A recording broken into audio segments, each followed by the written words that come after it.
کچھ پیسہ صدقہ نکال دیتے ہیں کہ جو میں نے گناہ کیا ہے اس کا کفارہ ہے۔ سب سے پہلی بات جان لیں کہ کفارہ کا متعین کرنے والا اسلام ہے، آپ کی ذات نہیں ہے۔ قرآن نے کہیں کہا ہے کہ سور کھا لو موقع پڑے اور پھر کفارہ دے دو، قرآن نے کہا ہے، حدیث میں ہے۔ کہیں لکھا ہوا ہے کہ حرام چیز کھا لو، ایک مردار جانور ہے، سستا ملتا ہے۔ بہت سے غیر مسلم ہوٹل والے جو مرغیاں مر جاتی ہیں ان کو بھی لے جا کے کاٹ دیتے ہیں، اسی لیے کبھی بھی غیر مسلم ہوٹل میں نان ویج نہیں کھائیں آپ۔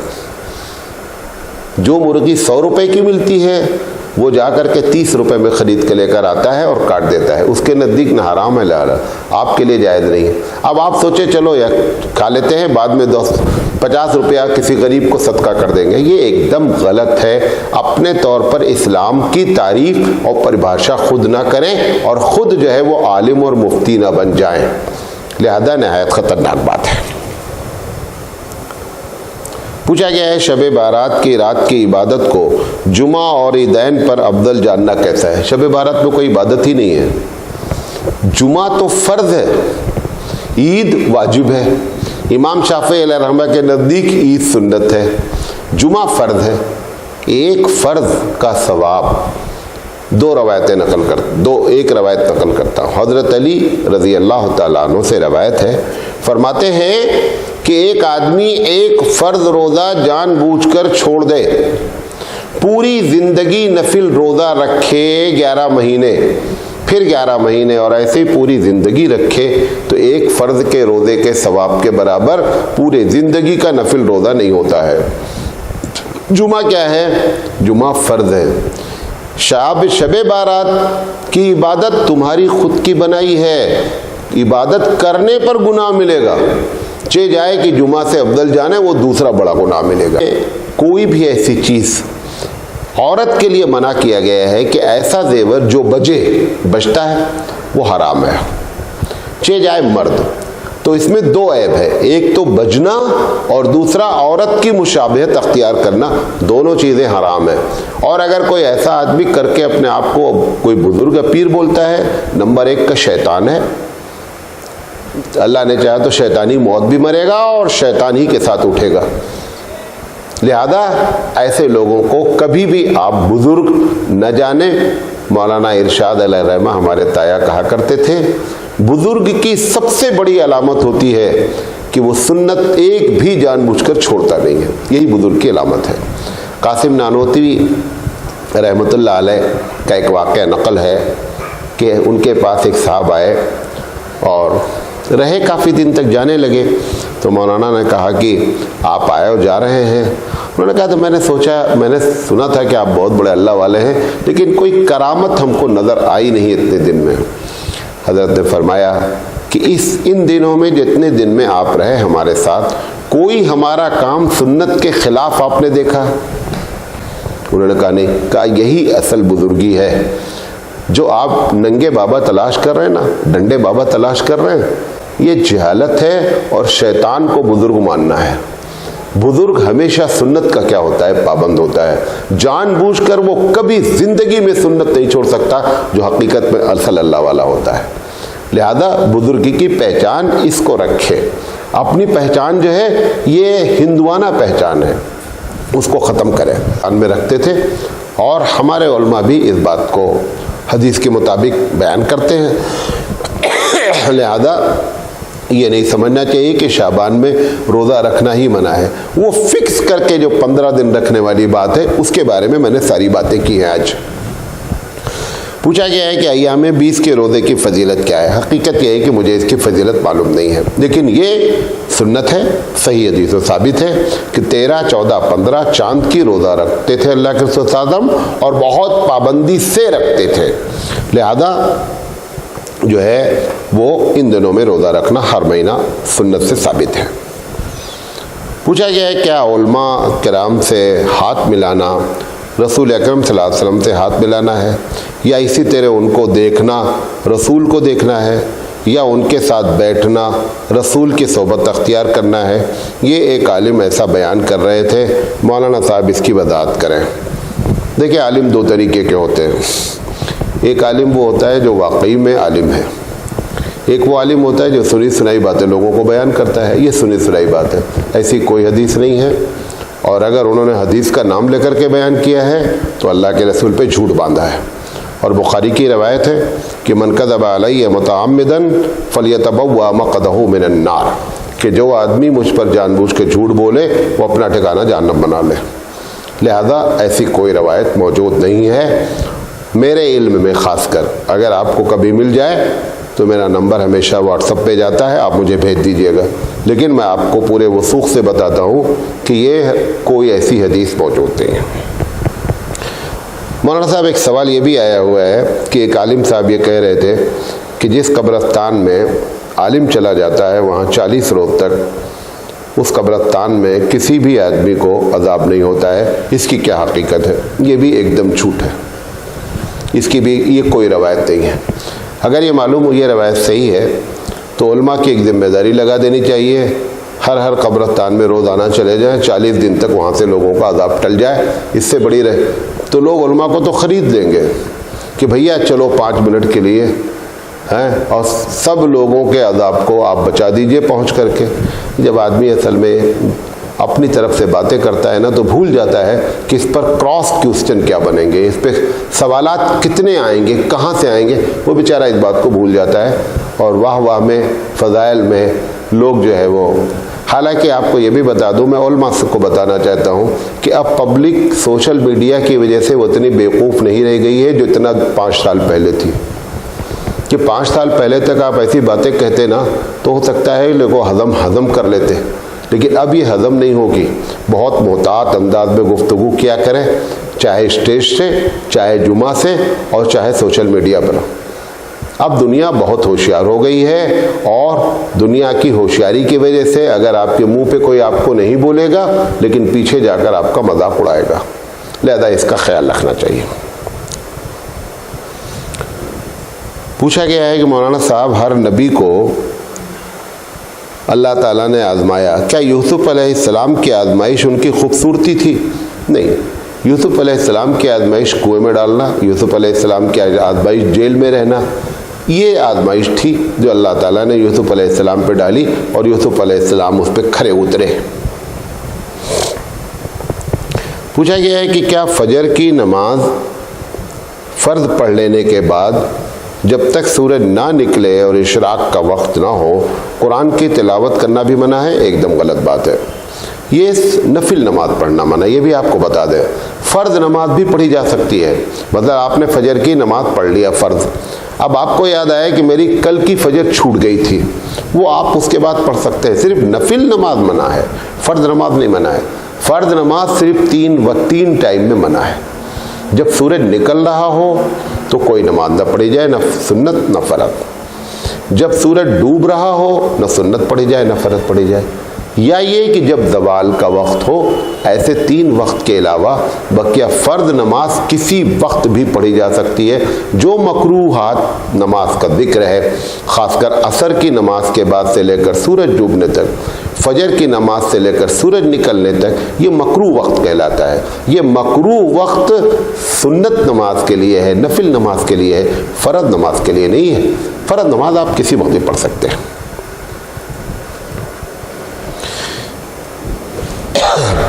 پوچھا گیا ہے کہ کیا بغیر ولی کے یا ڈپلیکیٹ ولی بنا لینے سے نکاح ہو جاتا ہے کہ نہیں؟ دیکھیں اس مسئلے کو سمجھ لیں۔ امام شافعی علیہ الرحمہ کا کہنا یہ ہے کہ اگر شادی ہو رہی ہے تو ولی ہونا شرط ہے، لڑکی کی طرف سے دونوں کو راضی ہونا شرط ہے، اور دونوں کے درمیان میں 2 مسلمان گواہوں کا ہونا لازم ہے، اور مہر۔ ان کے نزدیک 4 باتیں ہیں۔ امام ابو حنیفہ رحمۃ اللہ علیہ کا کہنا ہے کہ اگر لڑکی یا لڑکا نابالغ ہے تو یہ 4 باتیں ہمارے نزدیک بھی لازم ہیں، لیکن اگر لڑکی یا لڑکا بالغ ہے، دونوں بالغ ہیں، تو ولی اگر ہو جائے تو اچھی بات ہے، اگر ولی موجود نہیں ہے تو پھر ایسی شکل میں نکاح ہو جاتا ہے۔ 2 شرطیں پائی جائیں پلس مہر، دونوں کا راضی ہونا اور 2 مسلمان گواہوں کا ہونا، اور مہر اگر نہ بھی ذکر کرے گا تو بھی نکاح ہو جائے گا، بعد میں مہر متعین کر لی جائے گی۔ تو اس طریقے سے اس مسئلے میں آپ نے جو سوال پوچھا ہے وہ بالغ لڑکوں کا اور لڑکیوں کا پوچھا ہے، لہذا اگر وہاں پر ولی کوئی اپنے آپ کو ڈپلیکیٹ بنا لیا کہ میں ولی ہوں، لیکن اس کے ساتھ 2 مسلمان گواہ موجود رہے اور دونوں راضی رہے، تو پھر ایسی شکل میں نکاح ہو جاتا ہے۔ ایک صاحب نے سوال کیا ہے کہ مولانا ہمارے یہاں ابھی حال میں 3 واقعات ایسے پیش آئے کہ لڑکی کی منگنی کر دی گئی ہے، منگنی کرنے کے بعد شادی کی ایک متعارف 1-2 سال بعد کریں گے ایسا متعین کر دیا گیا۔ اب اس کے بعد لڑکی کو لڑکے نے ٹیلی فون بھیجا دیا اور مستقل باتیں کرتا ہے، ملتا ہے، سب کچھ کرتا ہے، اور جب کوئی کچھ کہتا ہے تو بولتا ہے میری منگیتر ہے۔ یہ شرعی حکم کیا ہے؟ یہ ایک دم حرام کام ہے۔ سب سے پہلی بات تو میں مشورہ یہ دوں گا کہ منگنی کے بعد ٹائم زیادہ دیا ہی نہ جائے۔ انہوں نے کہا کہ ہمارے یہاں ابھی حال میں 3 کیس ہوئے کہ منگیتر یعنی منگیتر کو وہ لڑکا لے کر کے بھاگ گیا۔ باپ نے 2 سال بعد شادی رکھی تھی، انہوں نے جا کر کے پہلے ہی شادی کر لیا۔ کیونکہ انہوں نے ٹائم بعد زیادہ رکھا۔ خیر میں تو کہتا ہوں اس نے اچھا کیا کہ وہ گناہ کرنے کے بجائے اس نے نکاح کر لیا۔ بھائی 2 سال بعد ہوتا، اس نے 2 پہلے کر لیا، بس اتنا ہی ہوا نا، اور تو کچھ تو ہوا نہیں، بھائی شادی تو پہلے ہی طے ہو گئی تھی، لہذا وہ گناہ سے بچنے کے لیے اس نے نکاح کر لیا، اچھی بات ہے۔ لیکن میں یہ بات کہنا چاہتا ہوں کہ منگنی کرنے کے بعد جو ہے وہ وقت زیادہ لمبا نہیں دینا چاہیے۔ ایک سوال آیا ہوا ہے کہ مولانا لڑکی کو دکھانا لڑکے والوں کو یہ کہاں تک جائز ہے اور اس کا کیا اصول ہے؟ یہ بات جو میں اس سوال کا جواب میں جو میں دینے جا رہا ہوں اس کو غور سے سنیں۔ لڑکی دیکھنا سنت ہے، دکھانا سنت ہے، پہلے نوٹ کریں اس کو۔ لڑکی دیکھنا سنت ہے، دکھانا سنت نہیں ہے۔ صحابی آ کر کہتے ہیں کہ میری شادی فلاں جگہ طے ہوئی ہے۔ حضور صلی اللہ علیہ وسلم نے فرمایا کہ جس خاندان کی آپ بات کر رہے ہیں وہاں کی لڑکیوں کے آنکھ میں کچھ عیب ہوتا ہے، ذرا آپ ایسا ہے کہ لڑکی دیکھ لیجئے گا۔ انہوں نے کسی طریقے سے پانی بھرنے آئی ہے، جیسے بھی آئی، الگ الگ روایتیں، انہوں نے دیکھ لیا۔ دیکھنا سنت ہے۔ یہ جو آپ نے چکر چلایا ہے کہ لڑکی کو آلو گاجر کی طریقے سے بیٹھالا جاتا ہے، سامان سمجھا جاتا ہے، لوگ آتے ہیں، ماموں آتے ہیں، خالو آتے ہیں، سب نام محرم، اور جس کو دیکھنے کی اجازت ہے وہ نہیں آتا ہے۔ یہ مزے کی بات دیکھیے، لڑکی کو اجازت ہے، اس کو لاتے ہی نہیں ہے، سب نامحرم کو لا کر کے دکھلایا جاتا ہے۔ اور کبھی کبھی ایسا بھی ہوتا ہے کہ وہ کہہ دیتے ہیں کہ مجھے پسند نہیں ہے۔ سوال یہ ہے کہ کسی بھی بدصورت سے بدصورت آدمی کو آپ جا کر بول دیں کہ آپ مجھے پسند نہیں، اس کے دل پہ کیا گزرے گی؟ یہ جو تم نے چلایا چکر دکھلانے کا، یہ سنت نہیں ہے۔ میں ایسی کم سے کم 5 لڑکیوں کو جانتا ہوں کہ جنہوں نے شادی سے انکار کر دیا، ایسے ہی 4 یا 5 مرتبہ دکھلایا گھر والوں نے اور وہ پسند نہیں آئی، اب اس نے طے کر لیا کہ مجھے شادی کرنا ہی نہیں ہے، اور اگر میں کروں گی تو اس سے کروں گی جو دیکھنے کی شرط نہ رکھے۔ یہ نتیجہ نکلا۔ عورت ایک محترم چیز ہے۔ حضور اکرم صلی اللہ علیہ وسلم نے فرمایا کہ دنیا کی تمام چیزوں میں سب سے اچھی چیز جو ہے وہ نیک عورت ہے۔ آپ نے اس کو آلو گاجر سمجھ لیا ہے، سودے بازی ہو رہی ہے۔ چلا کر دیکھتے ہیں، میں نے دیکھا سوئی میں دھاگا ڈلا کر کے دیکھتے ہیں، دوپٹہ اٹھا کر کے اس کا بال دیکھتے ہیں، سب کیا ہو رہا ہے؟ عورت نہ ہو گئی خدا نہ خواستہ بازار کا ایک سودا ہو گئی ہے تمہاری بیٹی۔ اور کرتا کون ہے؟ یہ مزے کی بات دیکھیے، سب سے زیادہ ظلم عورت پر عورت کرتی ہے، وہ عورت کرتی ہے، حالانکہ اس نے بھی جھیلا ہے، اس ماں نے بھی جھیلا ہے، لڑکے کی ماں جو کرتی ہے اس کو پھر بھی شرم نہیں آتی ہے کہ میں جو ہے یہی کام جو ہمارے ساتھ برا ہوا، کم سے کم آدمی نصیحت پکڑے اور زندگی میں یہ طے کر لے کہ میں یہ کام نہیں کروں گا۔ میں آپ کو اپنا ایک چھوٹا سا واقعہ بتاتا ہوں۔ میری بہن کی شادی ہوئی، بڑی بہن کی، میں بہن کو رخصت کرانے گیا، 1980 کی بات ہے۔ وہاں گھر والوں نے کہا کہ ہم آج رخصت نہیں کریں گے۔ میں نے کہا وجہ کیا ہے؟ وجہ کوئی بتائیے۔ آپ نے کہا تھا آئیے، میں آیا۔ انہوں نے کہا بس مطلب وہی ہم لڑکے والے ہیں، ہماری چلے گی۔ میں نے اس دن طے کیا، جو میں نے جھیلا، جو مجھے تکلیف پہنچی، کہ میں نے طے کیا ہے کہ میں اپنی بیوی کو جب وہ کہیں گے ہم ان کو بھیج دیں گے. اور آج 34 سال میری شادی کو ہو رہے ہیں, کوئی گھر والے ان کے ہاتھ تک لینے نہیں آئے. جب وہ کہتے ہیں میں پہنچاتا ہوں. ماں کہتی ہے کہ مجھے اپنی بیٹی سے ملنی. ہم نے کہا آپ کو جب کہیے میں پہنچاتا ہوں, ہوائی جہاز سے پہنچاؤں, ٹرین جیسے بھی پہنچاؤں. تو میرا یہ کہنا ہے کہ آدمی جو چیز جھیلتا ہے اس سے نصیحت حاصل کرے. مجھے تکلیف پہنچی کہ میری بہن کو رخصت کرنے کے لیے لڑکے والوں نے لڑکے پن کے دکھلایا. میں نے طے کیا کہ میری شادی جس سے ہوگی میں کبھی اس کو رخصت کرنے میں پرابلم نہیں کروں گا. تو اگر تم ماں ہو لڑکے کی اور تم نے دیکھا ہے کہ ہم کو دیکھا گیا, کیا کیا ہمارے دل پر گزری, وہی آپ دوسری عورت پر گزار رہی ہیں. آپ کو شرم نہیں آتی ہے؟ خدا کا خوف کھائیں. عورت کا احترام کریں. میں مردوں سے نہیں کہہ رہا, میں عورتوں سے کہہ رہا ہوں. یہ ساری پرابلم عورتیں کرتی ہیں. لہذا دیکھنا سنت ہے, دکھانا سنت نہیں ہے. بڑے بڑے شریف لوگ کہتے ہیں کہ ٹھیک ہے بھائی آپ آئیے میری لڑکی کو دیکھ لیجئے. یہ جو آپ کہہ رہے ٹھیک ہے, مجبوری وہ ایک الگ بات ہے, لیکن آپ یہ سمجھے کہ سنت ہے. سنت دیکھنا ہے. دیکھنے کا طریقہ کیا ہو سکتا ہے؟ بچی کالج میں پڑھتی ہے, دیکھ لیجئے. بچی کسی شادی میں گئی ہے, دیکھ لیجئے. کسی فنکشن میں گئی ہے, دیکھ لیجئے. کسی دوسرے کے گھر میں وہ گئی ہے, وہاں جا کر اس کے گھر جانا, پلاننگ کرنا, 5 مرتبہ گاڑی سے لد کر آنا اور ٹھوس کر کے کھانا کھانا اس کے گھر میں اور پھر انکار کر دینا کہ نہیں. ایک نکاح میں ایک محفل میں گئے, بہت قریبی ہمارے تھے, تو 80 لوگ آئے منگنی میں. کتنے؟ 80 آدمی. کہنے لگے مولانا صاحب یہ نکاح کا سنت طریقہ بتا دیجئے. مولانا ہیں فری میں ملے ہیں, تقریر کرا لو. میں نے کہا ایک تو پہلی سنت آپ نے ادا کی جو 80 آدمی آئے ہو. ہم نے کہا یہ سنت آپ نے ادا کیا, کیوں مذاق اڑاتے ہو دین کا یار؟ بولو کہ مجھے اپنی مرضی سے شادی کرنی ہے, اپنی مرضی سے منگنی کرنی ہے. دین کا نام لے کر کے کہ مولانا کے اوپر روپ ڈالنا چاہتے ہو, بڑے دیندار ہو. تمہاری دینداری تو ہی نظر آ گئی کہ تم 80 آدمی منگنی میں آئے ہو, اور آپ تم مجھ سے کہہ رہے ہو کہ نکاح کا سنت طریقہ بتا دو. ہم نے کہا جیسے یہ تم نے سنت کیا, ایسے ہی سنت اپنی کرتے رہو. رسول کی سنت ہے, تمہاری سنت ہے. یہ اس طریقے سے لوگ کرتے ہیں. بہرحال اللہ ہماری حفاظت فرمائے. ایک صاحب نے سوال کیا ہے کہ ایک صاحب کہہ رہے تھے, انہوں نے گفتگو ہوئی تو انہوں نے کہا کہ ہم لوگوں کو علماء کے تابع رہنا چاہیے اور علماء کی بات سننی چاہیے. سامنے والی نے کہا کہ ان علماء کی بات کیا سنیں, یہ تو ہمارے صدقات اور ہمارے زکوٰۃ پر پلے ہوئے ہیں, ان کی بات کیا ماننا ہے. یہ کہنا کہاں تک صحیح ہے؟ سب سے پہلی بات میں ان سے جاننا چاہتا ہوں, وہ مولانا صاحب جنہوں نے کہا, یا وہ عام آدمی جس نے یہ بات کہی کہ ایک عالم زکوٰۃ پر ہماری پلا ہے, جیسے انہوں نے کہا ان کی ساری زکوٰۃ اب قبول ہو ہی نہیں سکتی. پہلا جملہ تو یہ جان لے وہ اپنے طور پر. دوسری چیز, کیا زکوٰۃ اگر کسی غریب کو دے دی گئی تو اس کی غربت کی وجہ سے اس کا درجہ ڈیگریڈ ہو جاتا ہے؟ درجہ ڈیگریڈ ہو جاتا ہے.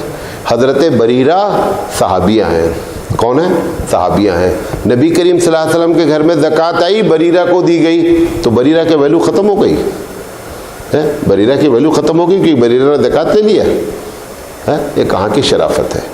اللہ تعالیٰ نے اس غریب کو جو زکوٰۃ کھایا ہے اس کے بارے میں کیا کہا ہے کہ 500 سال پہلے اس امیر سے جنت میں جائے گا جو زکوٰۃ ادا کیا ہے. اگر زکوٰۃ کھانے سے ویلو ختم ہوئی ہے کہ ہم اس کی کیا بات ہے, وہ ہماری زکوٰۃ کھایا ہے. آپ بولیں ہماری دشمنی ہے عالم سے, وہ اس کو ہم مانتے ہیں, ہم اس کو قبول کرتے. ٹھیک بھائی آپ دشمنی کریں, آپ پڑوسی سے دشمنی کرتے, آپ عالم سے دشمنی کریں, لیکن جو آپ نے دلیل دی ہے وہ نہایت خطرناک دلیل ہے. 500 سال پہلے غریب تم سے زکوٰۃ والو, تم سے ادا کرنے سے پہلے 500 سال پہلے وہ جنت میں جائے گا اگر تم نے ایسی زکوٰۃ ادا کی ہے جو آپ کہہ رہے ہیں. اپنے ہوش کے ناخن لیں. پوچھا گیا کیا داڑھی منڈانے والا مرتد ہو جاتا ہے؟ نہیں. داڑھی منڈانے کے بارے میں امام اعظم کا فتویٰ یہ ہے کہ فاسق ہوتا ہے, مرتد نہیں ہوتا ہے. مرتد اگر ہوگا تو اس کی سزا قتل ہے. پوچھا گیا کیا خودکشی اگر کسی نے کی ہے تو اس کے لیے دعائے مغفرت کی جا سکتی ہے اور اس کی نماز جنازہ میں شرکت کی جا سکتی ہے؟ دعائے مغفرت بھی کی جا سکتی ہے اور نماز جنازہ بھی پڑھی جا سکتی ہے. پوچھا کہ مولانا صاحب سوشل میڈیا پر ایک بات آ رہی ہے کہ رمضان کی پہلی خبر اگر آپ نے کسی کو دیا ہے تو اس کی بڑی فضیلت ہے. ایک دم جھوٹی روایت ہے, گڑھی روایت ہے, موضوع روایت ہے, اس کی کوئی حقیقت نہیں ہے. پوچھا گیا کہ اذان جب جمعہ کی ہو جاتی ہے تو تجارت کا کیا حکم ہے؟ ہمارے یہاں حناف کا فتویٰ یہ ہے کہ نماز جمعہ کے لیے جو اذان پہلی ہوتی ہے اس کے بعد کسی قسم کی تجارت کرنا جائز نہیں. خاص کر میں نے دیکھا ہے, پوچھا بھی گیا ہے سوال, کہ مسجد کے پاس ٹوپی تسبیح عطر کی دکان لیے بیٹھے رہتے ہیں اور اذان ہونے کے باوجود تجارت کرتے ہیں. وہ سمجھ رہے ہیں کہ ہم ٹوپی بیچ رہے ہیں, تسبیح بیچ رہے ہیں, لہذا ہمارا جائز ہے. ایک دم غلط ہے. پوچھا گیا تکبیر اولا کب تک شمار ہوتی ہے؟ جیسے امام نے کہا اللہ اکبر, تکبیر اولا کی فضیلت ہے کہ آپ تکبیر اولا میں شامل ہو جائیں, تو کب تک شمار ہوتی؟ جب تک تکبیر ثانی نہ کہی جائے تکبیر اولا شمار ہوتی ہے. رکوع کی تسبیح کر لیا, آپ رکوع میں شامل ہو گئے, تکبیر اولا کی فضیلت آپ کو نہیں ملے. لیکن اگر اس نے رکوع نہیں کیا امام نے اور آپ شامل ہو گئے تو تکبیر اولا کی فضیلت آپ کو ملے گی. سوال کیا گیا ہے کہ ایک مولانا صاحب کہتے ہیں کہ ہم اگر شرک پر گفتگو کرتے ہیں تو جو لوگ ہمارے ساتھ جڑے ہیں وہ ٹوٹ جاتے ہیں, اور اس بنیاد پر وہ کبھی شرک پر گفتگو نہیں کرتے ہیں جمعہ میں نہ ویسے. اس کی کیا شرعی ہے؟ شرعی حیثیت اس کی یہ ہے, سب سے پہلی بات یہ ہے کہ لوگوں کو جوڑنا مقصد نہیں ہے. بھیڑ اکٹھا ہو جائے, بہت سے نبی حدیث میں, صحیح حدیث پہ ہے کہ جب وہ قیامت میں چلیں گے تو ان کے پیچھے ایک آدمی ہوگا. ایک حدیث میں یہ بھی ہے کوئی بھی نہیں ہوگا. کیوں؟ کیونکہ انہوں نے ان باتوں کو غلط کہا, لوگ جڑے ہی نہیں. جڑنا مقصود نہیں ہے, مقصود توحید پرست بنانا ہے. نبی کریم صلی اللہ علیہ وسلم نے 13 سال مکے میں اگر شرک کے خلاف بات نہ کی ہوتی تو مخالفت کی کوئی وجہ ہی نہیں ہے. سب 40 سال تک آپ کو بہت اچھا انسان بولتے تھے, صالح نوجوان, امین, صادق, سب کچھ بولتے تھے. صرف ایک کام آپ نے کیا کہ شرک کے خلاف بولنا شروع کر دیا, مجمع ٹوٹ گیا. مجمع ٹوٹ جانے دو. اور اچھا ایسے لوگ لے کر کے کیا کرو گے؟ ہمارے ساتھ 200 آدمی چلیں اور 200 آدمی شرک کرنے والے چلیں, یہ 200 سے چلنے کے بجائے آپ تنہا چلتے وہ زیادہ بہتر ہے. لہذا مولانا صاحب کا یہ کہنا کہ میں جمعہ میں خطبہ یا شرک پر نہیں کہتا ہوں کیونکہ مجمع ٹوٹ جائے گا, بہت بڑی غلط فہمی اور منہج نبوی کے خلاف ہے. کوئی بھی یہ بات کہتا ہو اور کوئی اس پالیسی کے تحت شرک پر گفتگو نہیں کرتا ہو, خاص کر شرک پر. اللہ کے رسول صلی اللہ علیہ وسلم نے گناہ کرنے والے, ایمان لانے والے آئے, بولا میں فلاں گناہ کرتا ہوں, آپ نے کہا ٹھیک ہے ایمان قبول کر لو, بعد میں دیکھا جائے گا. لیکن شرک کرنے سے ایک مرتبہ بھی کمپرمائز نہیں کیا گیا. لہذا منہج نبوی ہے کہ منکرات میں سب سے پہلے شرک پر گفتگو کی جائے, اور جو عالم یہ کہتا ہے شرک کریں گے تو مجمع ٹوٹ جائے گا, ایسا مجمع آپ جو لے کر کے چل رہے ہیں غلاظت والا مجمع ہے, اور آپ بھی اسی غلاظت میں ملوث ہو جائیں گے. لہذا اپنی خیر منائیں. آخری بات کہہ کر اپنی بات ختم کرتے ہیں. آخری سوال ہے, ایک صاحب نے ایک سوال بھیجا ہے کہ مولانا صاحب ایک پرنٹ آیا ہے کہ اگر کوئی آدمی قل ہو اللہ احد 200 مرتبہ زندگی میں پڑھتا ہے تو اس کو 9 فضیلتیں ملتی ہیں, بڑی بڑی فضیلتیں ہیں. اس میں لکھا ہوا ہے کہ 1,10,000 فرشتے اس کے جنازے میں شامل ہوتے ہیں. اچھا ایک فرشتہ دعا کر دے کافی, 1,10,000 آنے کی کیا ضرورت ہے بھائی؟ جب چھوڑو تو دبا کے چھوڑو. پھر کہا ہے, دوسرا لکھا ہوا ہے کہ 36 قرآن پڑھنے کا ثواب ملتا ہے. پھر لکھا ہے کہ 300 روزے کا ثواب ملتا ہے. لکھا ہے 300 جنت کے دروازے کھول دیے جاتے ہیں. معلوم نہیں 300 دروازے ہیں, زیادہ ہیں, معلوم نہیں کتنے. اور 300 دروازے اللہ کے غضب کے بند کر دیا جاتے ہیں. اور 2,000 رکعت پڑھنے کا ثواب ملتا ہے. جتنی باتیں ہیں ٹوٹل جھوٹ ہے, ضعیف حدیث بھی نہیں ہے, ٹوٹل جھوٹ ہے. آج آپ کو ایک بات اور بتا دیں, بات بتا کے ختم کرتے ہیں. بتانا نہیں چاہتا تھا لیکن بتا دیتے ہیں. قرآن کی فضیلت پر جب آپ پڑھیں تو اس بات کا دھیان رکھیں کہ 80% حدیثیں قرآن اور سورت کی فضیلت پر جو ہم بیان کرتے ہیں وہ نہایت درجے کی ضعیف ہے، نمبر 1۔ نمبر 2، کسی بھی نماز میں شبان آ رہی ہے نا، وہ غنیۃ الطالبین وہ بھی لکھا ہے کہ ایک آدمی ایک رکعت پڑھے جس میں 100 مرتبہ قل اللہ پڑھے، اتنی مرتبہ سورہ قدر پڑھے، اللہ معلوم کیا کیا لکھا ہے۔ جب کسی بھی نماز میں اگر سورت کا نمبر آ جائے تو سمجھ جاؤ حدیث موضوع ہے، نہیں سمجھے بات؟ اگر کسی میں یہ بیان کیا جائے کہ آپ ایک رکعت پڑھیں جس نے اتنی مرتبہ آیت الکرسی پڑھیں، اتنی مرتبہ دوسری رکعت میں اتنی مرتبہ سورہ شمس پڑھیں، جب بھی نمبر آ جائے تو سمجھ لینا کہ حدیث موضوع ہے، ضعیف نہیں ہے، موضوع ہے، یہ گڑھی ہوئی ہے۔ کوئی بھی نماز میں اللہ کے رسول صلی اللہ علیہ وسلم سے کوئی صحیح حدیث ایسی نہیں ہے جس میں آپ نے فرمایا کہ اتنی مرتبہ پڑھو، اتنی مرتبہ۔ یہ سب حدیث لوگوں نے اپنے طرف سے بنائی ہے جس کا شریعت سے کوئی تعلق نہیں ہے۔ وآخر دعوانا ان الحمد للہ رب العالمین۔